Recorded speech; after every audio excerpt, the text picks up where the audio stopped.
So hello everyone, welcome back to my channel. So আজকে আমাদের বাসায় বেড়াতে এসেছিলো আমার মামা মামি, আমার মামাতো বোন আর আমার একটা মাসি। সো তাদের আসার উপলক্ষে আমাদের বাসার এই ছোট্ট আয়োজন। সো আমার মা মাছ মাংস সব কিছু কেটে নিয়েছে, মাংস রান্না করতে দিয়ে দিয়েছে ম্যারিনেট করে। এখানে আলু ভাজতে দিয়েছে, এখানে পাবদা মাছ মাখা করছে, দেন ভাজতে দিয়ে দিল।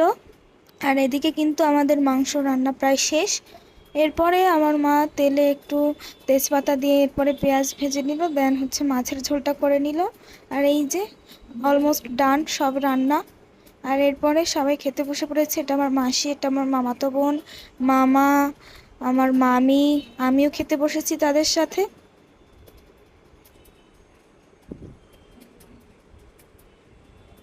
আর এইখানে হচ্ছে আমার ছোট্ট মামাতো বোন আর আমার ভাই খেলা করছিল। আর দেন দেখো শেষে আমার মা বাবাও খেতে বসে পড়েছে।